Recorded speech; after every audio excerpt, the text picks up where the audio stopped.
সমাজের পরিকাঠামো ভেঙে যাবে। আল্লাহ নবী বলেছেন আল হায়া সুবত মিনাল ঈমান।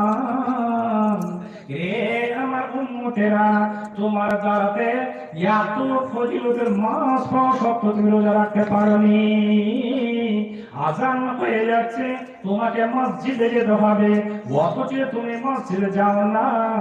অথচ তুমি রমজান মাসে রোজা রাখনি, অথচ তুমি মাথা মোটামি করে, তুমি গোহামি করে, পাগলামি করে এ হতভাগা না মানবে গো।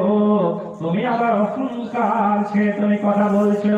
আল্লাহ নবী বললেন যদি তুমি রোজা রাখনি বটে, রোজা রাখনি বটে, তুমি একটু চুপে চাপে আল্লাহর কাছে ক্ষমা চাও। আল্লাহকে বলো হে আল্লাহ, আমি ভুল করেছি, আমি অন্যায় করেছি, আমি ত্রুটি করেছি, বিগত আর জীবন আমি অন্যায় করবো না, ত্রুটি করবো না। হে আল্লাহ, তুমি আমাকে ক্ষমা করে দাও। হে আল্লাহ নবী বললেন আল হায়াউ সুবত মিনাল ঈমান। এ বেহায়া, এ নির্লজ্জা, তুমি লজ্জা শরম করে সমাজের মধ্যে চলাচল করো, তাহলে একটা জেনে নিতে হবে, এটাও একটা ঈমানের বড় একটা অংশ। তাহলে বুঝতে পারছেন যে সমাজের মধ্যে সমাজের একটা পরিকাঠামো নিশ্চয় দাম রয়েছে।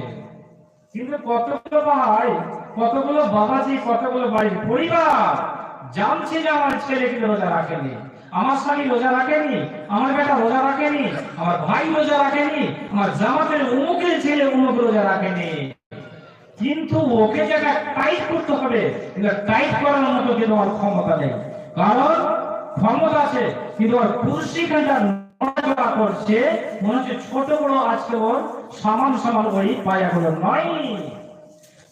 তাহলে এরকম ওর নিজের সর্বারিটাকে বড় করার জন্য লেজটাকে যদি বড় করে, লেজটাকে যদি বড় করে, তাহলে এরকম সিংহাসনে আল্লাহ তোমাকে বেশি দিনে রাখবে না। তোমার প্রয়োজন নেই তোমার মতো যে সর্দারকে, বাপকে, স্বামীকে, ভাইকে, মাকে আল্লাহ নিশ্চয় গ্রেফতার করবে। তোমার কাছে হিসাব কিতাব নিবে দেবে কতটুকু শরীয়তের সামনে রেখেছিলেন। আপনাকে দৃষ্টান্তস্বরূপ কথা বলে যাচ্ছে এটা রমজান মাসের সম্বন্ধে, যেটা যখন প্রথম রাত্রে আসে তখন শয়তানের পায়ে কোমরে জিঞ্জির দিয়ে বেঁধে দেওয়া হয়, তাকে যেন দুষ্টামি করতে না পারে, বিভ্রান্ত সৃষ্টি